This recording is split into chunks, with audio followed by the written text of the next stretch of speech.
Cycling holidays, if you haven't been on one, then we suggest you get planning one. And if you have, or you're about to go on one, then you're in for a treat. But there's one thing that can turn a cycling holiday into a cycling nightmare. And that is if you forget a piece of kit or equipment. I have to admit, I did forget my cycling shoes on one trip, and it was an absolute nightmare, as you can imagine. So in this video, we're going to give you a whistle-stop tour of all the things you need when you're jetting off on your cycling holiday. Let's get cracking.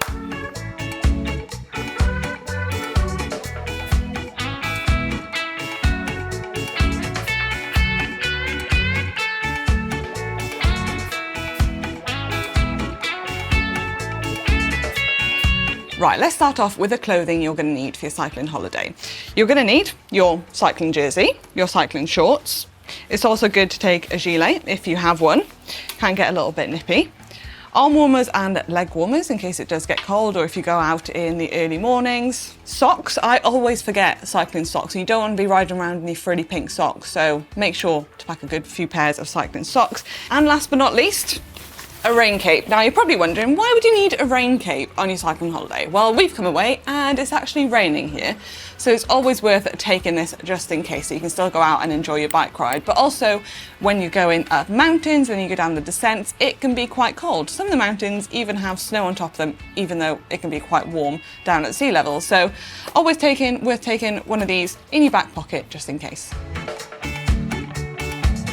Cycling shoes. In my mind, this is one of the most important pieces of equipment and cycling kit that you want to take. Now, cycling shoes can be extremely personal to get the size, the fit, and the list goes on. So keeping these really safe and way up on that priority list is imperative. Now, what I like to do is to pack these in your hand luggage. That way, they can't get lost in transit. You never know, when you put bags in the hold luggage, you never really know if it's going to come out safe and sound.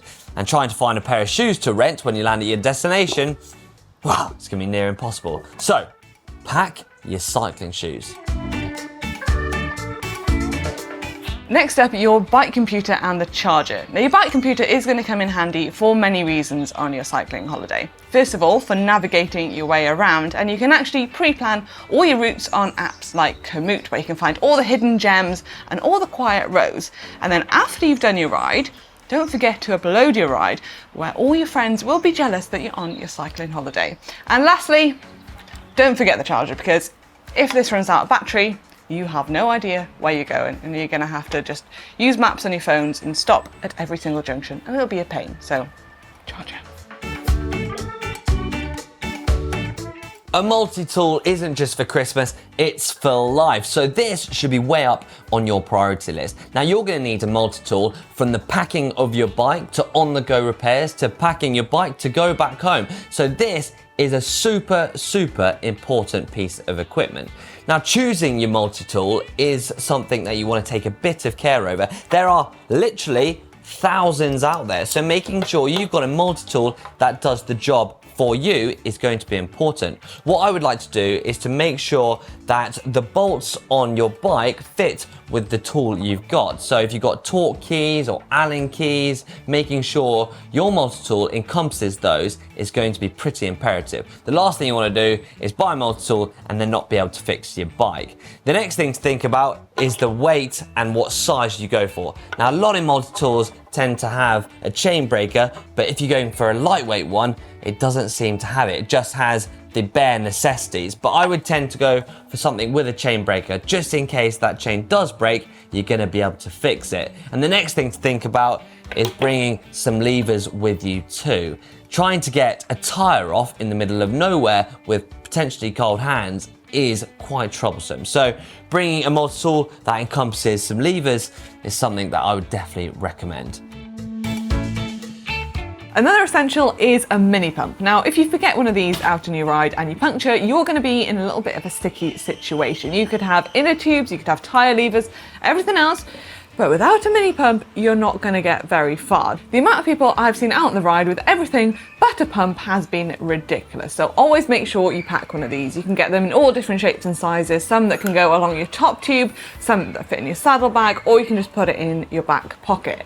You can also get gas canisters, but with a mini pump, you know you're never going to run out of air. It's always going to pump air, no matter what happens. It'll always be there for you.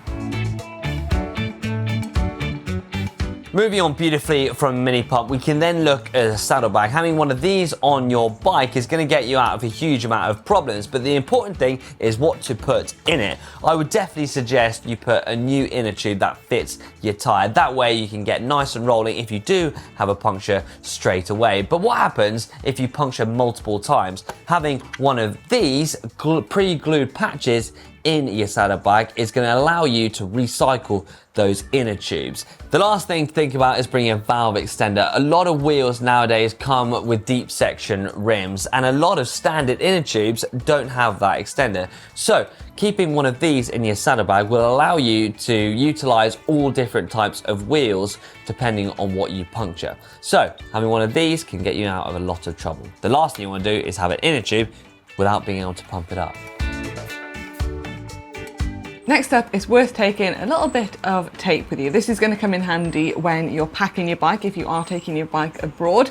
So you might need to take your seat post out. So this way you can just put a bit of tape around your saddle height so you can mark exactly where it is. Then when you come to build your bike again, you know exactly where it is. You don't need to take a tape measure out and keep on guessing and going out on a ride and moving it up and down. Also, when you're away, there might not be a local bike shop anywhere near, and you might have to bodge a few things, and tape always comes in handy to stick things back together, really, so always worth having.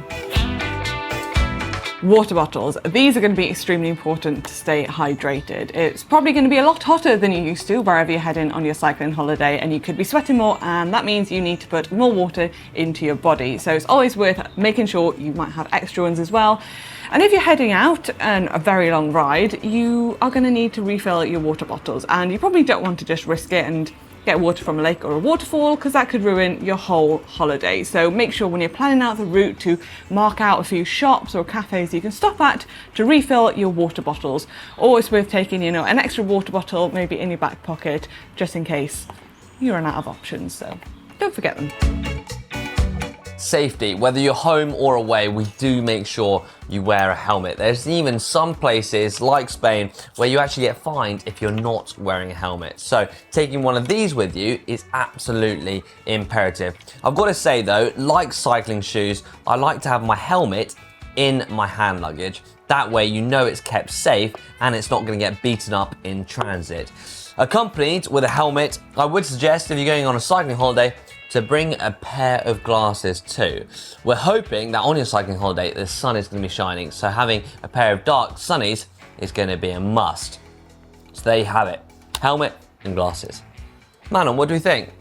Look great, Hank. Ah yeah.